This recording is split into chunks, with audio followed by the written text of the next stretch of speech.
Puji Tuhan, hari ini kita berjumpa kembali dengan tema firman Tuhan yang luar biasa hari ini, yaitu apa saudara? Mengalahkan godaan dosa. Siapa di sini yang tiap hari merasakan godaan dosa?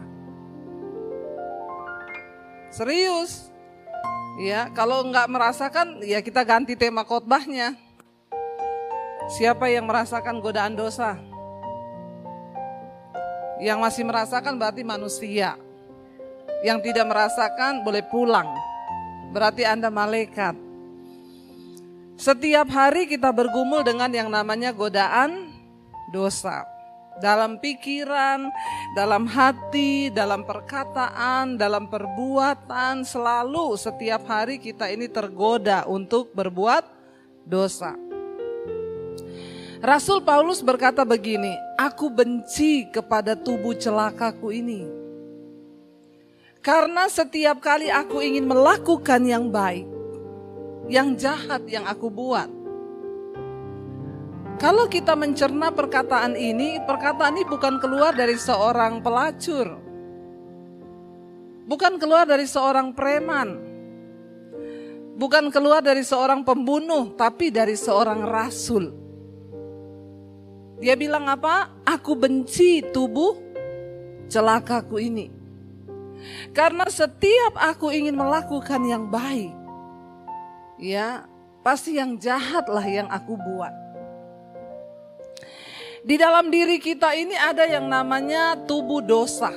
Ya, manusia itu terdiri dari 3 kan, tubuh, jiwa, dan roh. Roh itu dari Allah dan roh itu baik selalu maunya. Makanya firman Tuhan berkata buah roh itu ialah kasih, sukacita, damai sejahtera, kebaikan, kesabaran, semua yang baik. Tapi dalam tubuh kita juga ada yang namanya daging, yaitu tubuh manusiawi.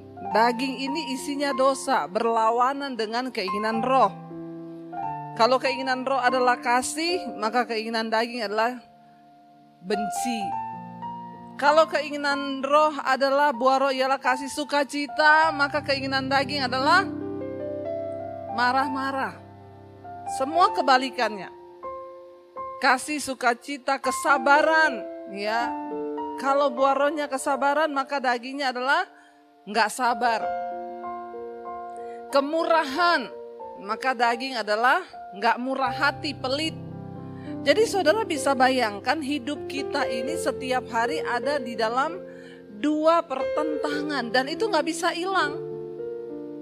Sekalipun dia pendeta sekali berapa, dia tetap punya daging dan juga tetap punya roh. Nah persoalannya sekarang adalah setiap hari yang menang dalam kehidupan saudara tuh yang mana? Ya, coba. Kalau kita terpancing untuk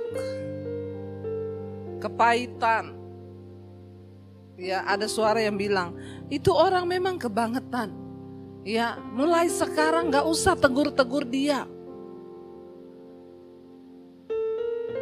Lalu di dalam hati kita yang paling dalam ada suara yang bilang, jangan.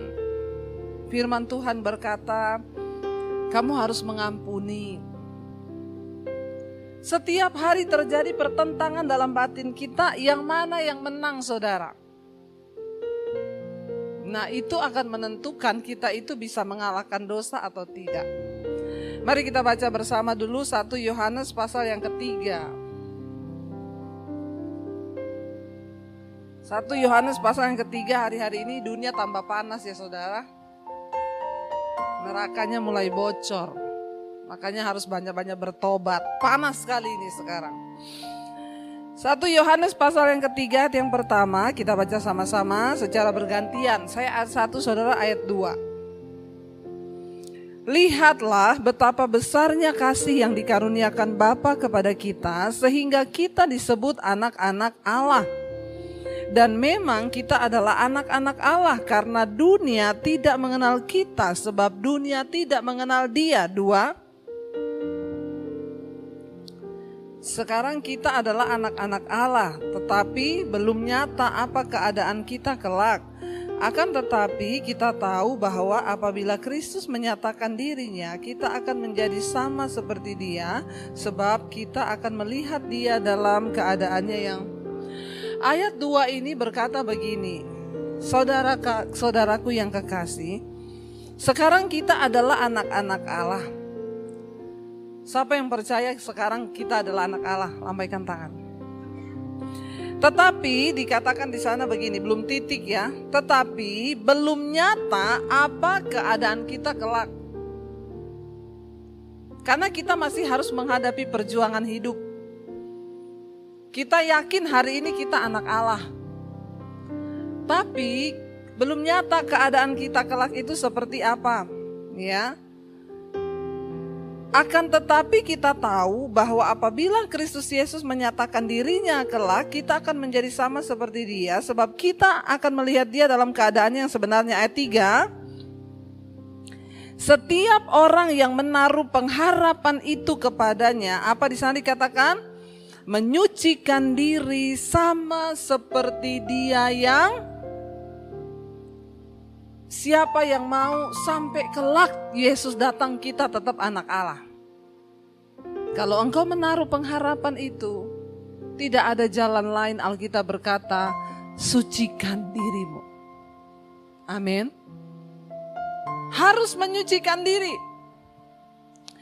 Memang hari ini kita mengaku anak Allah, tapi belum nyata keadaan kita kelak. Karena ternyata di tengah jalan banyak orang gugur. Ada teman-teman kita yang dulu kita bilang, aduh dia hamba Tuhan ya. Saya mengenal ada seorang yang dulu dia hamba Tuhan. Kalau bahasa roh itu saudara sampai langit ke-7. Tapi di tengah perjalanan dia bercerai dengan istrinya dan akhirnya dia meninggal dalam keadaan. Waktu dia meninggal tulisannya innalillahi wa inna ilaihi rajiun. Saudara mengerti maksud saya? Dulu dia anak Allah, tapi keadaannya kelak belum nyata. Kita semua hari ini mengaku kita anak Allah, tapi keadaan kita kelak belum nyata. Karena itu semua orang yang menaruh pengharapan itu, yang kepengen ketika Yesus datang dia menyatakan diri bersama-sama dengan kita, harus menyucikan hidupnya sungguh-sungguh karena Yesus adalah suci. Saya ingat dulu adik saya, saudara, dia pernah pacaran dengan seorang wanita itu anak pendeta. Waktu itu adik saya kan muslim. Dia pacaran dengan anak pendeta, lalu akhirnya diputus. Dia bilang, saya putus. Saya tanya, kenapa putus? Males pacaran sama anak pendeta. Tiap datang lagi pegang rokok, buang itu rokok. Jangan masuk rumah kalau kamu merokok. Ya, nanti begitu duduk dikotbahin, kamu itu hidup yang benar. Ya, jangan merokok, jangan begini, jangan begitu. Adik saya bosan karena memang adik saya muslim waktu itu. Akhirnya dia putusin pacarnya. Setelah putus, akhirnya adik saya pacaran dengan cewek lain. Dia dapat seorang perawat. Satu kali lagi dia ngapel di rumah sakit karena pacarnya perawat, jadi malam minggunya apel ke rumah sakit. Ya, lagi apel tiba-tiba ada ambulans masuk, bawa seorang yang kecelakaan. Dibawa masuk saudara, adik saya lihat mukanya sudah tidak berbentuk karena sudah darah semuanya. Waktu dibawa masuk adik saya sama temennya itu bercanda begini, kira-kira lewat gak itu? Iya pasti lewat. Kenapa? Modelnya udah kayak gitu, udah gak berbentuk, pasti lewat. Begitu pulang besoknya temennya telepon adik saya, hey kamu tahu gak yang tadi malam kecelakaan itu kita lihat di rumah sakit? Enggak, mantan pacarmu anak pendeta itu. Hah, kenapa? Lagi dalam keadaan mabok naik motor, kecelakaan. Dalam keadaan mabok. Sekarang adik saya bertobat, rokok berhenti, mabuk berhenti, minuman semua berhenti. Siapa yang terdahulu akan jadi terkemudian, yang terkemudian akan jadi terdahulu, itu bisa terjadi. Kalau kita tidak berjaga, jaga. Jangan terlalu pede hari ini engkau merasa engkau anak Allah. Barang siapa yang menaruh pengharapan kepada Kristus, engkau wajib menyucikan hidupmu. Sama seperti Kristus yang adalah kudus. Ayat yang keempat berkata, setiap orang yang berbuat dosa melanggar juga hukum Allah. Sebab dosa ialah pelanggaran hukum Allah. Apa sih dosa itu? Ya mungkin banyak yang bertanya, Bu, dosa itu apa? Dosa itu adalah pelanggaran hukum Allah. Jadi semua yang kita lakukan yang bertentangan dengan firman Tuhan itu adalah dosa.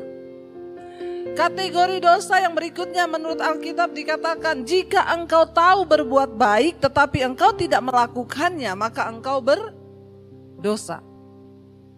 Kalau kita tahu nih, kita harus berbuat baik, tapi kita nggak melakukannya, itu namanya kita berdosa. Makanya Alkitab berkata Tuhan menaruh hukumnya dalam hati manusia. Jadi sebenarnya manusia itu nggak perlu konseling pun, dia tahu mana dosa mana enggak. Makanya saya sekarang kalau konseling itu saya pilih-pilih, karena ada orang Kristen alay lebay. Males saya nanggapi orang Kristen alay lebay. Sebenarnya dia udah tahu, dia tahu itu dosa, tapi pura-pura nggak tahu. Kita capek hadapi orang Kristen begini, Bu, saya selingkuh. Apa yang harus saya lakukan? Putus. Bagaimana caranya putus? Blok nomor HP-nya. WA lagi, Bu, harus blok ya? Enggak, goblok. Pura-pura goblok, pura-pura bodoh. Nanya, harus blok ya Bu? Harus. Nanti besok lagi, Bu, jadi saya harus putus. Capek gak saudara? Iya, saya orang-orang Kristen model begini saya males. Alkitab berkata Tuhan menaruh hukumnya dalam hati kita. Jadi sebenarnya saudara konseling sama pendeta atau tidak, saudara tahu mana dosa mana enggak. Amin apa amin? Jadi tidak usah pura-pura tidak bertobat.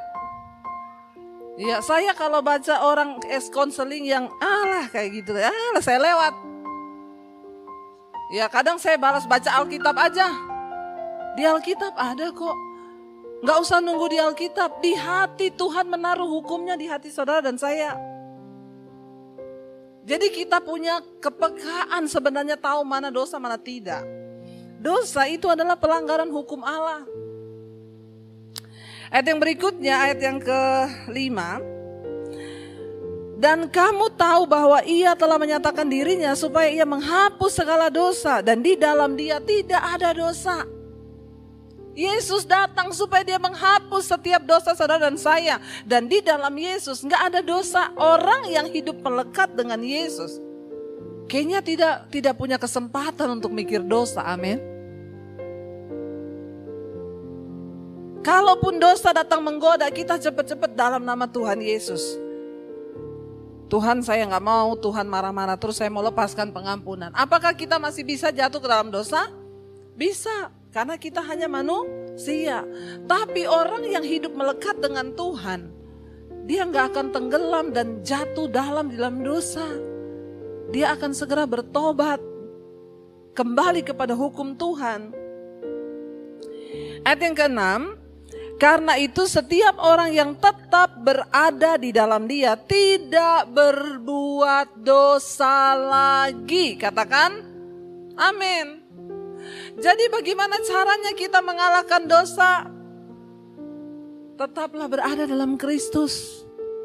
Tetap tinggal dalam kebenarannya, tetap bersatu dengan firman-Nya, dan bukan hanya menjadi pendengar, tetapi menjadi pelaku firman. Orang yang tetap di dalam Dia tidak berbuat dosa lagi. Di hati itu sudah gak ada kepinginan berbuat dosa, tapi ada orang yang memang hatinya penuh dosa, ini belum ketemu Tuhan. Tapi dia Kristen loh Bu, gak peduli. Tapi dia pendeta loh Bu, gak peduli. Kalau dia masih hidup dalam dosa dan senang berbuat dosa, maaf, dia belum ketemu Tuhan Yesus secara pribadi. Karena orang yang sudah berjumpa Yesus dan tinggal dalam Yesus tidak akan tenang kalau dia hidup dalam dosa. Jangankan kita hidup dalam dosa, kita berbuat satu dosa pun kita gak bisa tidur nyenyak. Kita marah sama orang, marah semarah-marahnya, begitu mau tidur Tuhan berbicara, beresin hatimu, ampuni aku Tuhan, dan aku juga mengampuni dia Bapa, dalam nama Yesus, berkati dia Tuhan, dalam nama Yesus. Selesai. Itu yang dimaksud orang yang tinggal dalam Kristus. Kita dikuasai oleh kebenaran dan dosa tidak lagi berkuasa atas kita. Ayat yang berikutnya, ayat yang ke-7, anak-anakku, janganlah membiarkan seorang pun menyesatkan kamu. Barang siapa yang berbuat kebenaran adalah benar, sama seperti Kristus adalah benar. Ayat 8, barang siapa yang tetap berbuat dosa berasal dari... Ayo, orang yang terus berbuat dosa berasal dari siapa? Biasa aja ngomong iblisnya. Enggak usah sambil melotot. Dengan kata lain, orang yang terus berbuat dosa itu berasal dari setan. Berasal dari iblis. Tapi dia bahasa rohnya kenceng, enggak peduli. Mau saudara bahasa roh kenceng, kalau saudara terus hidup dalam dosa, engkau bukan berasal dari Allah, engkau dari setan, kata firman Tuhan. Bukan kata saya loh, ini kata firman Tuhan loh. Justru saya takut jangan-jangan setan lebih rohani dari kita. Alkitab berkata engkau percaya hanya ada satu Allah saja, setan juga percaya akan hal itu. Dan setan gemetar kepada nama Allah itu. Jadi kalau level imanmu hanya sampai dipercaya, maaf, imanmu dengan imannya setan satu level.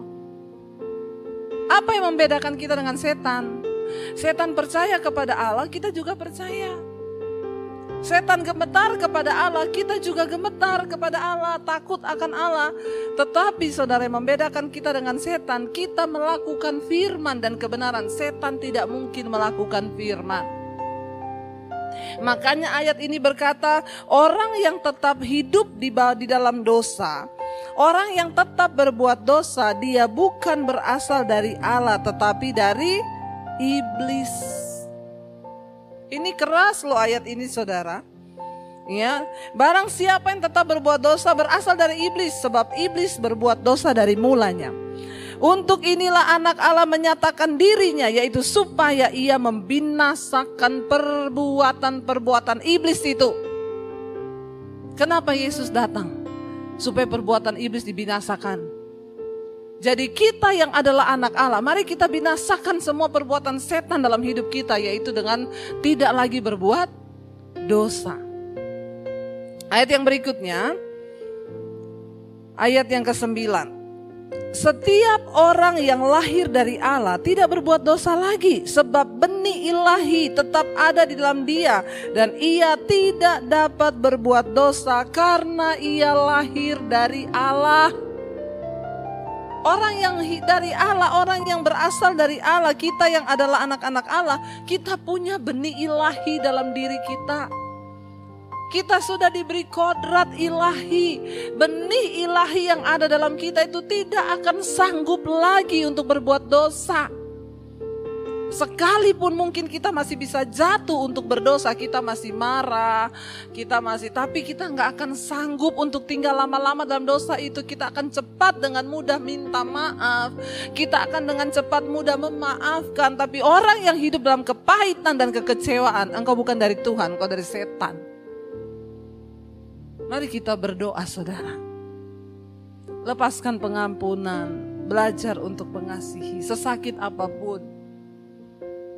Tuhan melatih kita. Kenapa? Karena di dalam diri kita itu ada benih ilahi. Benih ilahi itu yang tidak akan tahan untuk membiarkan kita berbuat dosa. Ayat yang ke-10, inilah tandanya anak-anak Allah dan anak-anak iblis. Setiap orang yang tidak berbuat kebenaran tidak berasal dari Allah. Demikian juga barang siapa yang tidak mengasihi saudaranya.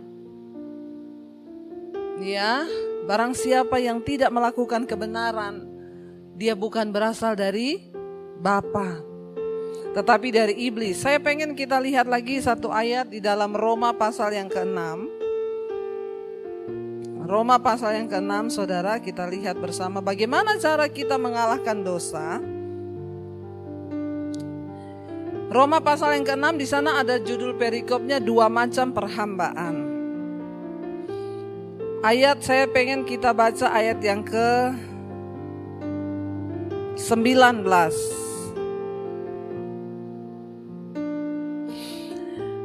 Roma 6 ayat 19, aku mengatakan hal ini secara manusia karena kelemahan kamu. Sebab sama seperti kamu telah menyerahkan anggota-anggota tubuhmu menjadi hamba kecemaran dan kedurhakaan yang membawa kamu kepada kedurhakaan, demikian hal kamu sekarang harus menyerahkan apa? Anggota-anggota tubuhmu menjadi hamba kebenaran yang membawa kamu kepada pengudusan. Bagaimana cara kita untuk bisa mengalahkan segala godaan dosa? Dulu kita menyerahkan anggota tubuh kita kepada kecemaran, kepada iblis untuk melakukan semua dosa.